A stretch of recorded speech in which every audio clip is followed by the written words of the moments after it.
Une écriture sainte a été envoyée à l'humanité il y a 14 siècles. Le Saint-Coran. Depuis le jour de sa révélation jusqu'au jour du jugement, il restera le seul et dernier guide pour l'humanité. Il y a d'innombrables preuves indiquant que le Coran est la parole de Dieu. Comme par exemple, ses qualités littéraires qu'aucun être humain ne peut imiter, le fait qu'il soit exempt de toute incohérence, et la manière avec laquelle il prédit le futur, et le fait qu'il contienne certaines informations cachées.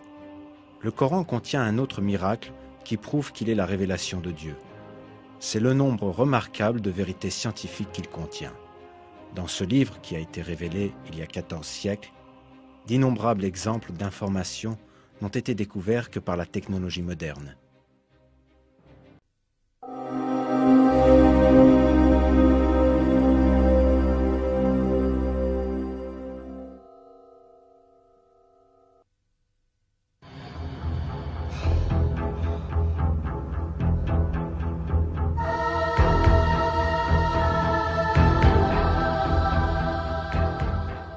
Le Coran met un accent particulier sur un élément. Le fer. Dans la sourate Al-Hadid, signifiant le fer, on apprend ce qui suit.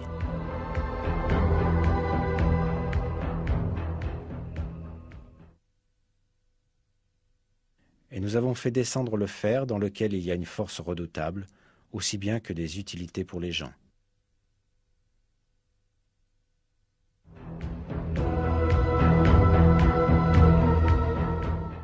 On peut penser que le mot « azalna », traduit par « nous avons fait descendre » et utilisé pour le fer dans le verset, puisse avoir un sens métaphorique pour expliquer que le fer a été accordé pour le bénéfice des hommes. Mais quand on prend en considération la signification littérale du mot, on réalise que ce verset implique un miracle scientifique très significatif. Cette signification est faire descendre physiquement du ciel, comme dans le cas de la pluie et des rayons du soleil.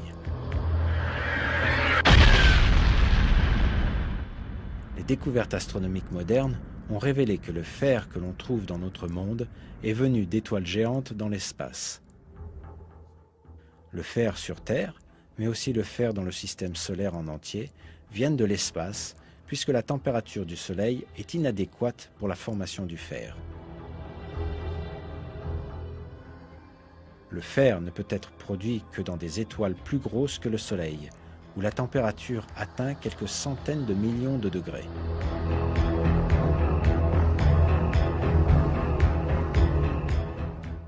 Quand la quantité de fer excède un certain niveau dans une étoile, celle-ci ne peut plus s'en accommoder et elle finit par exploser en ce qu'on appelle une nova ou supernova.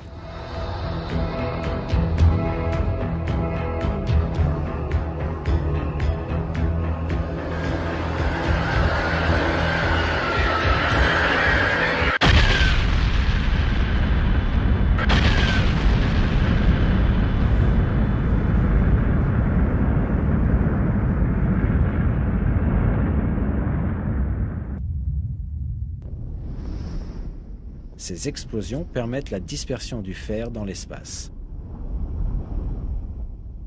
Tout le fer présent sur Terre provient de l'espace lointain grâce à ce mécanisme.